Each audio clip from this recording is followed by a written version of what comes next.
Guys working. We had to take some vacation days in order to make the jaunt out here. And Mariah could not make it, and Brian and Scott are obviously not with us, but we did come here, and we're very happy that we were welcomed and invited. Real quick, before we begin anything, are there any questions from anybody at all? So we see. Are you ever coming back on the TV? Are we ever coming back on TV? No.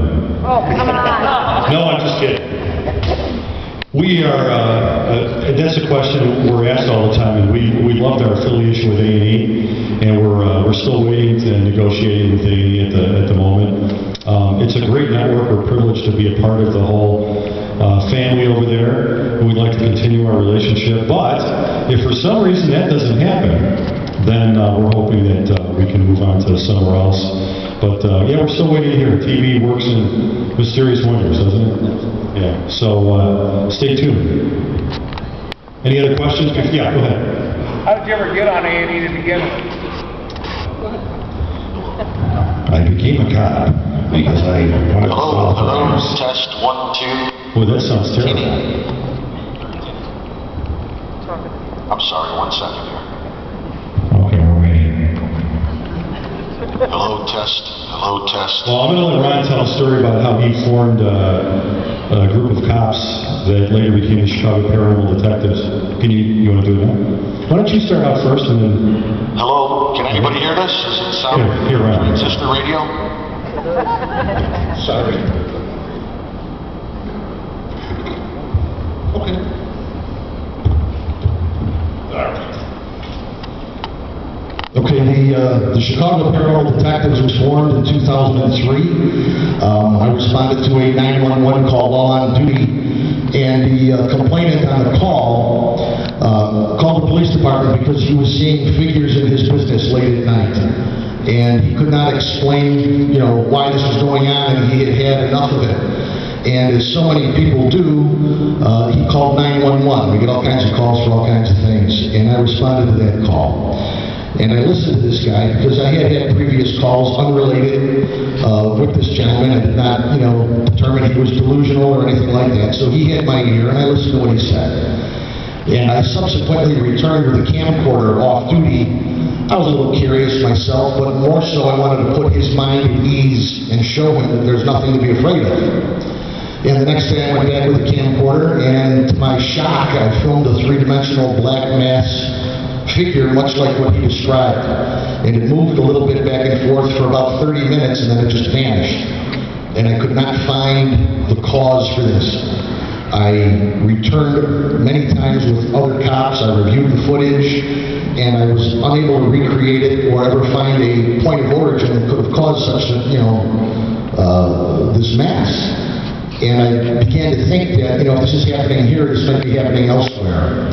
And I wanted to put together an organization of actual professional full-time investigators, policemen, to go out and conduct paranormal investigations for people who meet our investigation criteria throughout Chicagoland. And the Chicago Paranormal Detectives was formed. Does that answer your question? How did we get on A&E? How did we get on A&E was his question, I'm sorry. I like that one too, though. That's how the Chicago Paranormal Detectives was formed, and that was in 03. And I want to say in 07, Pete put up our first website, and I used to have my telephone number on there. And it was, I'd say in the fall of 2007. And early in 2008, I got a phone call from who I now know as Tom Froelich, who gave a call and wanted to know about our organization, wanted to know about our motives, what we do, and things like that. And I'll let Tom explain part B to this story. And this is a funny story, too.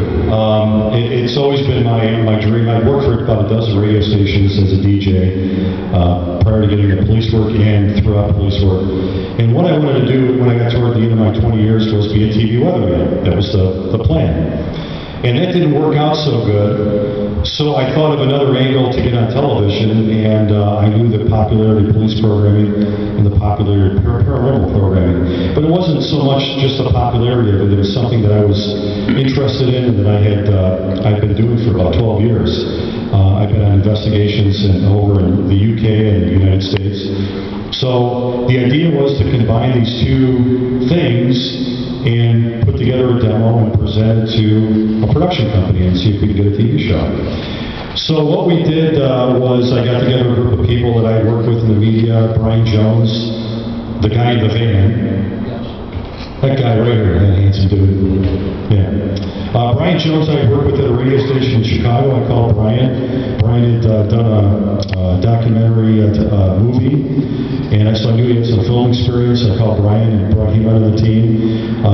Scott Sierko, our video expert, the guy in the upper left-hand corner. I've been DJing for 23 years, weddings and company affairs and things like that. And Scott was a videographer that I had saved the video card from because he was a good videographer. So I called Scott and introduced the idea, and Scott said, sure, I'd love to tape it for you. And we were trying to come up with a name, and we came up with Chicago Paranormal Detectives. And when I checked, it was available, okay? And the next day I went online to reserve the website and pay for it, and it was taken. And I'm like, all right, who stole this idea? So I decided to call up the guy who registered the website, this guy right here, and I said, so what are you guys all about? And he goes, well, we got some cops, and we're doing paranormal investigating, and why are you asking? And I said, well, I do this too, and I'm just kind of curious what you guys are all about. And Ron told me the story about his group and of cops and things like that, and I was really feeling him out to see if he was getting ready to do a TV show. And I found out that was the farthest thing from Ron's mind. So we met for dinner, Ron's group and my group of people. I had another cop at the time that was involved in it, and we hit it off, and we bonded as a group, and we went out and started doing investigations as a group, and we started videotaping these things and put together a demo and shopped it around to several production companies, and we ended up going with North South Productions in New York that does Trading Spaces. They do Wrecked on the Speed Channel and some other really fine programming programs. That doesn't TV shows, yeah. And they came out, filmed the proper demo, and they shopped it around. We had 3 networks that were interested, A&E, Spike TV, and Discovery. And we thought that A&E was the most reputable out of all 3 of them because they really are a fine network. And that's kind of how the whole TV thing came to be. I mean, we are a real group of cops that go out and do paranormal investigating, and the TV crew just kind of follows us around. Does that answer your question? Yeah. Thank you. And thank you for coming, brother. Thank you for being here. Thank you. Any other questions? So you do something more besides the paranormal copying, right? I saw you back there. Oh, Do we do anything more than what? the paranormal investigations. Don't you do music too? There's the musician, right? I wish you would have brought his stuff today. Austin and I are musicians, yes, and we write our own material and play out. The name of our group is Open Key, and the topics we write about are relationships, like we can all relate to, and police work and investigating the paranormal. It's what we know the most about. But we are in the midst of creating our first CD and recording, and things will be accessible for the public very, very soon. Thank you. And they are phenomenal. When you hear the voice that comes out of this human being right here, you would never imagine it, and they are absolutely amazing. So if you ever get a chance to come see them, do that. Thank you, Tom.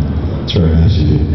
I'd like to just real quick point out a fact that Pete Schleich is the only forensic paranormal investigator that's ever been on TV, and we're very proud for him to join our ranks. Pete was kind of dragged into this. He was initially just, the computer guy, the guy that'll set up the website. And he really took a front row seat, and I'd like him to talk about that a little bit, if you don't mind.